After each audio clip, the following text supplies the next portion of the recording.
So I'm making Thanksgiving for the wife and I, and it's just the two of us, and we decided to do a little Italian thing. Now, this is something we both really enjoy, even though I'm from Texas and she's from Texas.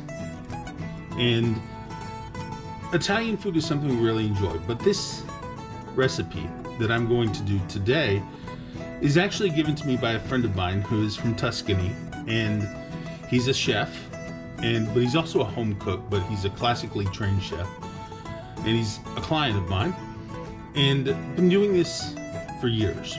I'm going to walk you through the process of how I make the bolognese, and we're not going to kind of change it too much, if any.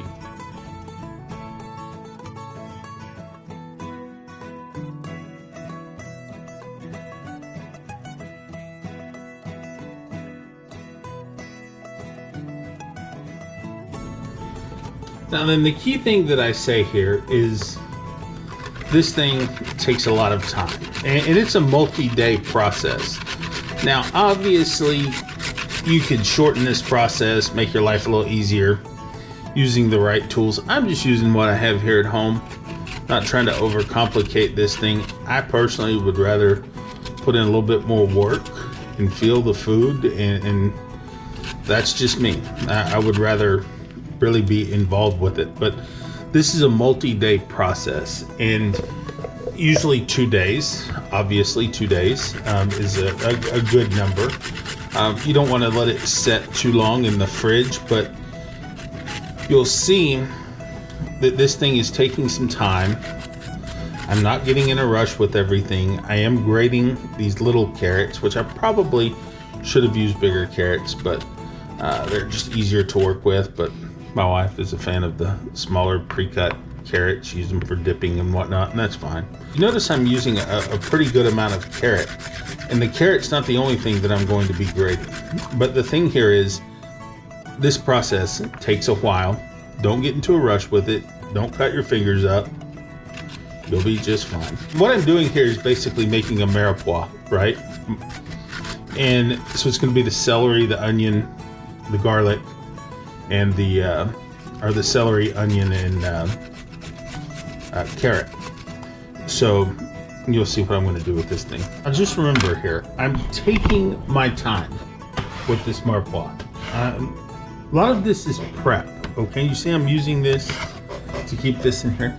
These things are very handy, by the way. If you're going to be a home cook, I would suggest investing in some of these things on Amazon. These are great.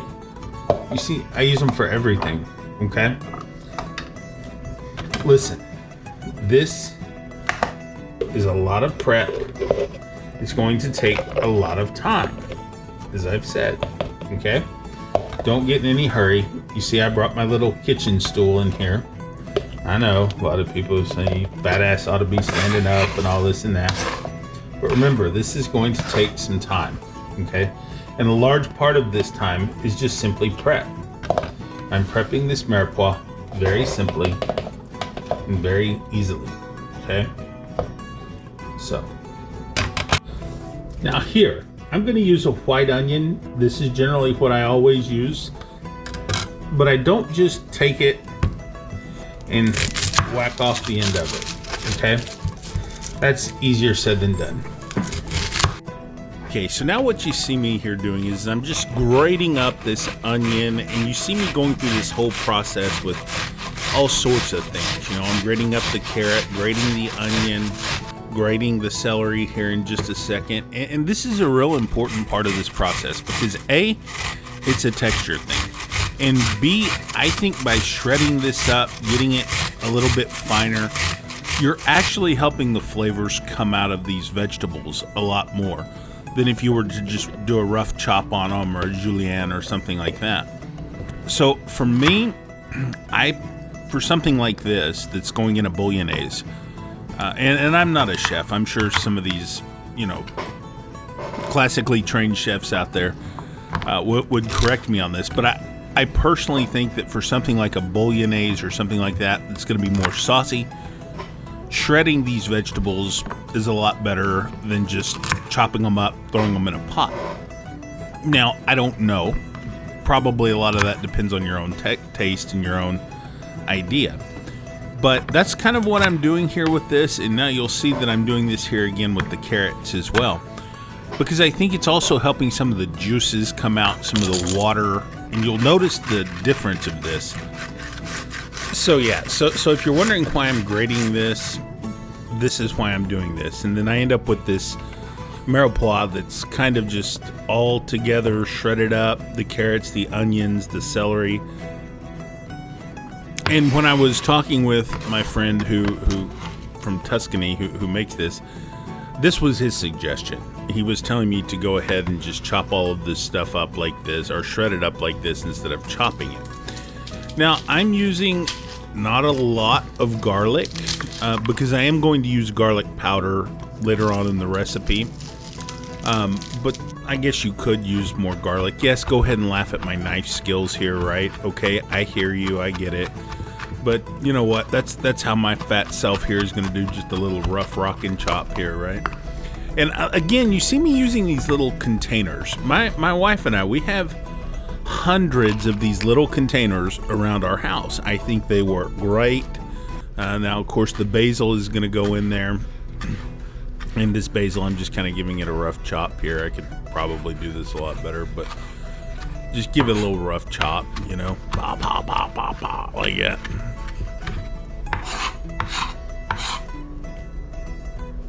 And actually, I am not going to put this into the mirepoix. As you'll see this here in just a minute, you'll see what I'm doing. I'm just going to put this off to the side a little bit, nor did I put the garlic in just yet, by the way. So now we come over here to the Dutch oven. I'm using some extra virgin olive oil. This is a pretty high quality olive oil that I picked up at HEB. I'm throwing this into the Dutch oven, into the ceramic Dutch oven. Now I'm dumping this mirepoix into this pot, right? Okay. I've been using this pot for years. It's actually pretty wore out. This is one of Kelly and mine's favorite pots. But this thing is great. Now here's what I'm doing. I'm seasoning this with salt every step of the way. Now you may notice how I just grabbed just a pinch or two of salt, right? And these are kind of 3-finger pinches of salt, right? So I'm doing this in layers, okay? So what I do is I grab 3 fingers, and for me that's probably, I don't know, a teaspoon of salt, half a teaspoon of salt, something like that. I've never actually measured it, but I put it really high above it. Now here's what I'm doing here. I've got some pancetta, and I have some ground pork and some ground beef here, by the way. Okay, these are the 3 meats that I'm putting in there: pancetta, ground beef, ground pork. And I picked the beef and pork up at my local butcher shop. So now I've sweated this mirepoix down. I'm putting in the pancetta. You could use bacon, I guess, if you want. Probably wouldn't hurt anything.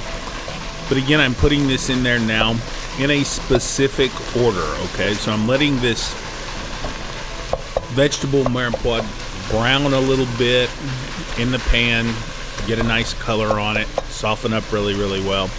Then I'm adding the pancetta, okay? Then once this stuff kind of starts cooking in here, again, I'm gonna toss in my minced meat or my ground meat mixture, okay? This is the pork and the beef, okay? In Europe, you'd probably call this minced meat. In the US, we just call it ground beef. But yeah, so now I'm just gonna let this thing cook. I'm gonna mix it all in together, just kind of incorporate it all together. And this is what I'm doing. Now, this is the beautiful part about all this, right? Okay, this is a simple recipe, right? You see me reaching for the salt again. Just a little 2-finger or a 3-finger pinch of salt, holding it high above, letting it fall over, just not getting it too concentrated. I'm putting it high above the pot, flicking it all over this thing here. And that's what I'm doing here, okay? Is I'm not using a lot of salt. I'm doing it in layers, okay? In layers. Everything we add to it. And people ask me when I cook, they say, Matt, for home cook, you're a pretty damn good cook. Well, yeah, because I know how to use salt. I'm comfortable with using salt. I know how big my pinches are, right? All right, so now at this point, I've thrown in my basil, I've thrown in my garlic, You know, my ground beef, my ground pork, my pancetta is cooking. Just throwing all of this in here together, very nice. All of this is starting to come together really nice. You see, I'll end up pulling this celery string out here in a minute. Just kind of taking a few of those out. Yes, this is going to be, I know what you're thinking, this is going to be a lot. Well, it was for Thanksgiving, okay? So, my wife and I use this quite a bit. I made a pasta bolognese. Now, here's the red wine. She made a manicotti with some of it, by the way, as well. Now, here's the red wine that I chose to go with. I got this at HEB, our local grocer here. Most Texans know HEB, right? This is a pretty decent bottle of wine, red wine. I think it costs $18, $19 or something. Now, this tomato paste, I put a little bit of the basil into the tomato paste, and I thinned it with a little bit of vegetable broth, okay, in one of my little containers before I put it in here, okay? So now I'm going to go ahead and put that in there. Kind of missed that part on camera. To kind of help be the glue, right? The binder of this. You see how it's all kind of sticking together a little bit? Now these flavors really starting to come together nicely. Not really sticking too much to the bottom of the pan because it is ceramic. By the way, I got this pan at HEB as well some years ago. I love it. It's their Cucina line. Now I'm going to add just a little bit of the wine. I'm not going to go too heavy on this wine, but look, see, I put in a little bit of the red wine right there. Stir it in there. Let it get going. You're right. By the way, I want to go back to that tomato paste. That's tomato paste, a little bit of basil, and a little bit of vegetable broth that I whipped up together to thin it out just a little bit because I don't want it too terribly thick, okay? Now, that's not all the tomato and that's not all the wine. We're going to dump a little bit more wine in here. Just a little bit. Again, working in layers, mixing it in here quite nicely. And as I told you earlier, this is a 2-day process, guys. A 2-day process. So we cook it on one day, let it set, eat it the next day. Okay. Now, I've got some, again, you see my little container here that I'm using. I use these things a lot. But I have me some fire roasted tomatoes over here that you can buy the canned ones if you want. That's fine. It's not going to hurt anything. Or you can put them on the gomata. And you can fire roast those tomatoes on there too. Now I'm putting it all in here. Mixing it up again. Ah, look at this. Now it's really starting to come together, right? Okay. Really starting to come together, and yeah, that's what we're looking for. Now I've got my wine. I'm going to add a little. We chose this time to go with a beef stock, right? Okay. Just had it on hand, right? So here in a second, you'll see me add some beef stock. Although I think you could use vegetable or any stock. I probably wouldn't use chicken stock for this, but vegetable or beef stock for sure. It's just what we had a little extra on hand. So now I'm just pouring this stock in here. Just simple house-made stock. You can buy some if you want. Really good stuff. Throw it all together. Salting it again with, a couple of pinches of, 3-finger pinches of salt there, high above it, letting it get all over it, right? And now we let this thing just kind of cook on low medium heat, kind of a nice little simmer. Now here's the kicker. Throw a little bit of crema, a little bit of cream in there. Let this thing go. This cream is an essential part of this recipe. I'm telling you, it's essential. Don't sit there and tell me, yeah, man, you're making a cream sauce. Don't tell me all this, okay? I get it. I know.